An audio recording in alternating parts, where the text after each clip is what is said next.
Audio Jungle. Hello, welcome to the James Show. Tonight's guest we have Chinese leader Deng Xiaoping with us.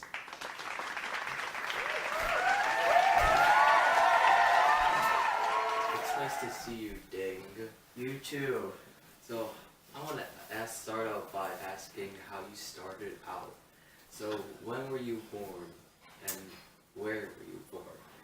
I was born in the Guang'an County in the Sichuan province on August 22nd, 1904. I grew up on a small farm and I had 7 siblings. My mother died when I was very young, and my father, although he was not a scholar, he valued education quite a bit, and so I went to a small school near my house. So I heard you went to school in France. How well did that go and why did you go there? Well, as I told my father, I went to France in order to learn knowledge and truth from the West in order to save China. I left in 1920 with a group of Chinese students, and we immediately began studying in the Bayeux Middle School. But unfortunately, due to lack of funding, financial aid was cut off after 2 years, and I actually had to spend time working in a steel factory. And my trip to France showed me the evils of capitalism, and I decided to leave for Moscow in 1926 because there was no future for me in France. What happened in Moscow? Well, there I learned more about communist theory, and I also met my wife, who died in childbirth, and the child also died. I also met Mao Zedong, the future leader of China. I also met Chiang Ching-kuo, the son of military leader Chiang Kai-shek.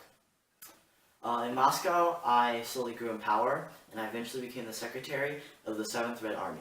So I see, Mao Zedong also started a movement called the Great Leap Forward and the Cultural Revolution. How were you involved in these events? First, the Great Leap Forward was meant to boost China's economy, but it failed and ended up starving the peasants and commoners. I was assigned the task of helping all of them recover without insulting Mao because he had a hot temper.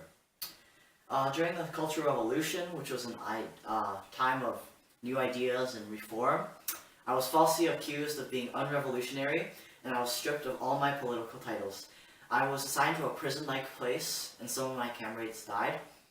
But after a couple of years, I wrote a letter to Mao and was finally reassigned in the government, though I started back at the bottom again. Interesting. So how did you become the leader of China? Well, over time, I slowly regained my political power, and I became the vice chairman of the military council, vice chairman of the central committee, vice premier of the state administrative council, and the head of staff of the People's Liberation Army. I was also in charge of foreign affairs, and I met with U.S. President several times. This helped boost China's economy, and after Mao died, I became the highest ranking official in all of China. So what did you do during your reign? Well, I loosened many social restraints. For example, I launched the Beijing Spring, which allowed open criticism to the Cultural Revolution. I also met with many world leaders from the USA, South Korea, and Great Britain to build good relationships with other countries.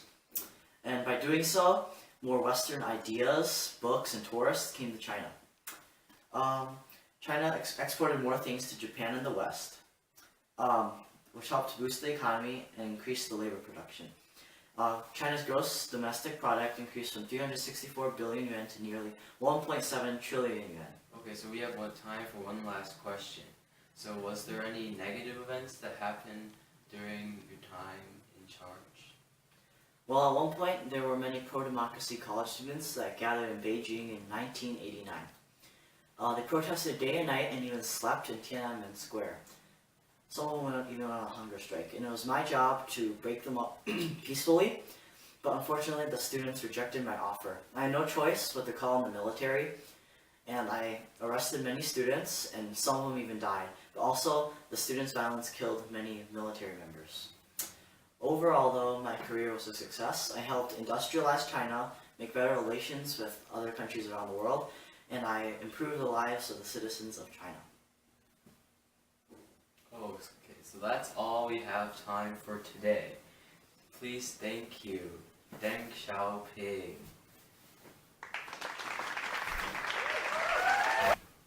Tune in next week for an interview with another person.